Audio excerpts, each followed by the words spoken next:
In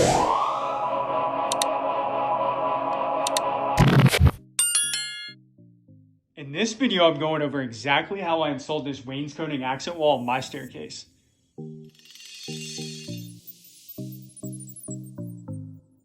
Alright guys, this is the wall I'm going to be installing the wainscoting on. And I'm going to be doing 3 columns and 5 rows.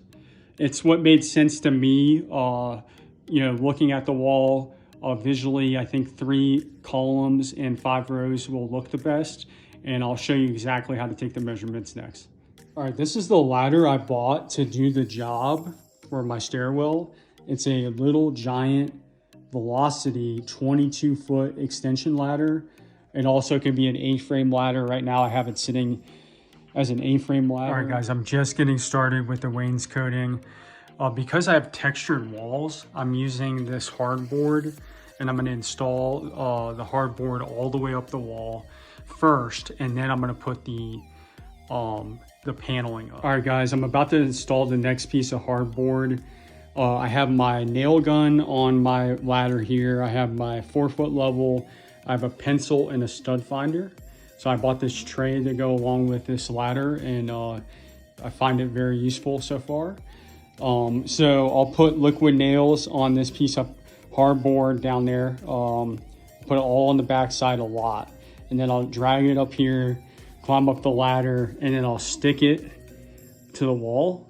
And then I'll take my 4-foot level, make sure it's level.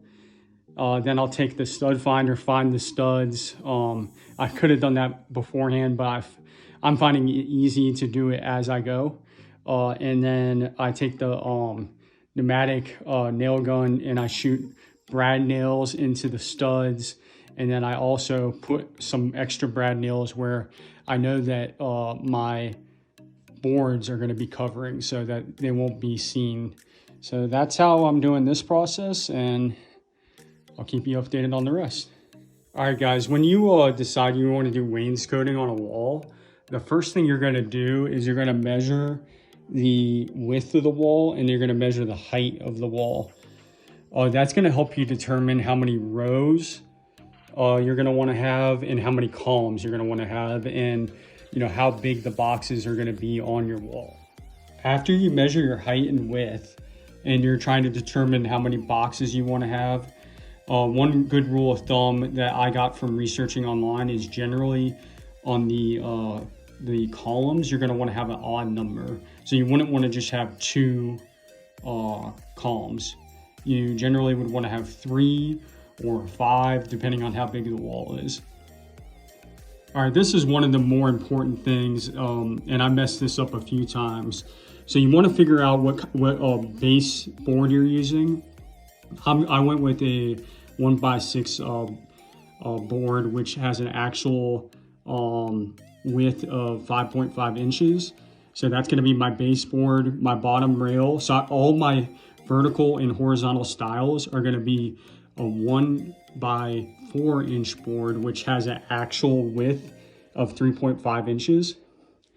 So when you, and then up here, I'm going with a 3.5 inch crown, and my top rail is going to be 3.5 inches. So when you're determining how big your box is going to be, you take your total height and then you minus everything that's not going to be included in that total height for the boxes. So you go 3.5 inches for the crown, 3.5 inches, and I'm not sure if I'm using crown yet, I might not, but 3.5 inches for whatever I'm using, 3.5 inches for the horizontal style, 3.5 inches, 3.5 inches, 3.5 inches, 3.5 inches, and then 3.5 inches, and then 5.5 inches. You add all that up, you subtract that number from this, and then you divide the remaining number by how many boxes you want. So I was like, okay, I'm not gonna want 3, I already know that. Don't want 4, so let me divide it by 5. And when I did that, it gave me this number. So 25 inches, 0.35, or 25.35 inches is my height for each box. And I did the same thing to figure out the width for each box. So I know I'm going to be using my vertical styles are going to be 1x4 inch boards, which are these boards right here. So you take 3.5 inches, 3.5 inches, 3.5 inches, 3.5 inches. You add that number up and you minus it from your width down here. It's going to give you whatever the number is. I don't have it written down here, but then I already knew I didn't want to have, I was going with odd numbers, so I was going to do 3. So I divided it by 3 and it gave me that number right there, 22 3/4. So that's how I figured out my width for my boxes. And having this figured out is going to be so important. Like, do this first and then worry about everything else later.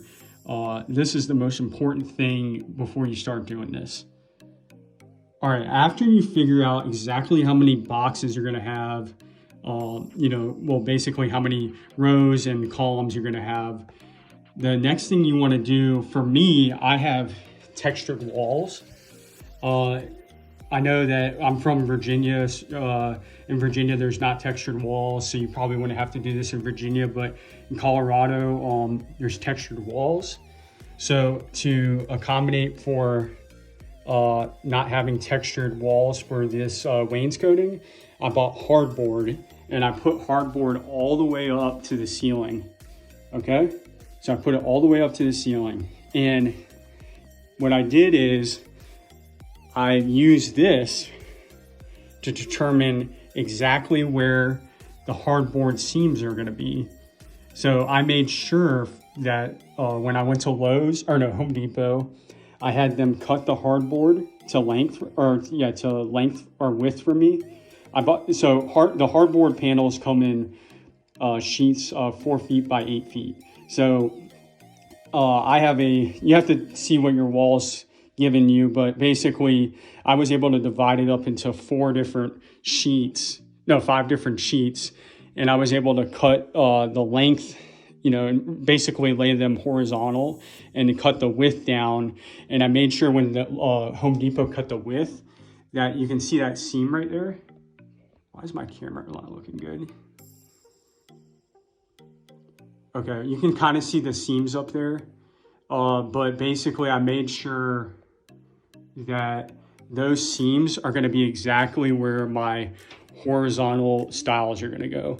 So they're covering up the seams. So my boxes are going to have no seams at all. And you can kind of see that's already happening down here.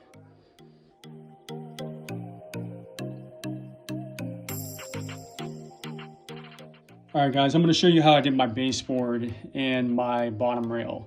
So I took my 1x6 inch board and I placed it directly on top of my existing trim. My existing trim's width was 3.5 inches. So I'm using a 1x6 inch board, which actual width is 5.5 inches. So 3.5 plus 5.5 is 9 inches. And then I'm going to take another 1x6 inch board, which has a actual width of 5.5 inches. I'm going to place it directly in front of it, and that's going to give me a reveal of 3.5.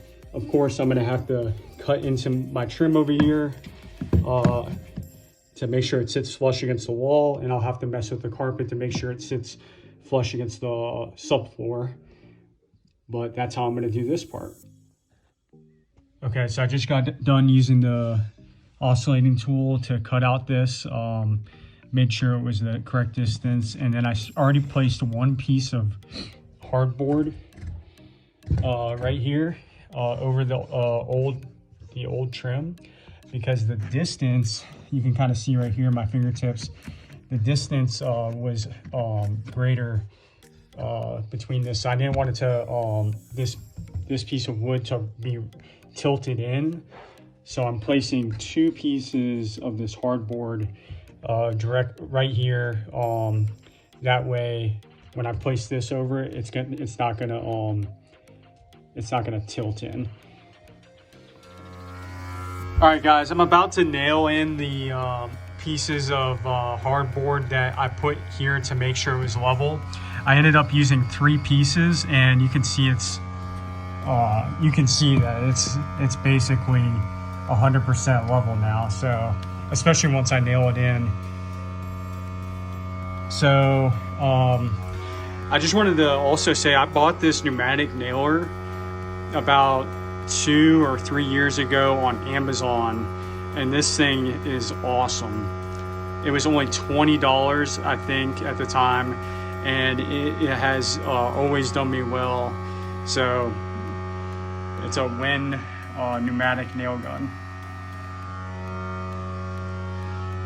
It's about to nail that in now.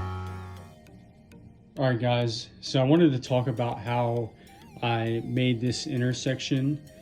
So I used a straight piece of wood with no cuts in it all the way across.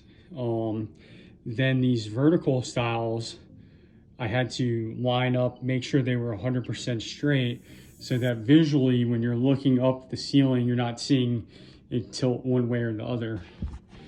One thing that I found helpful was using this tool right here, and I took it and I placed it, how did I do it?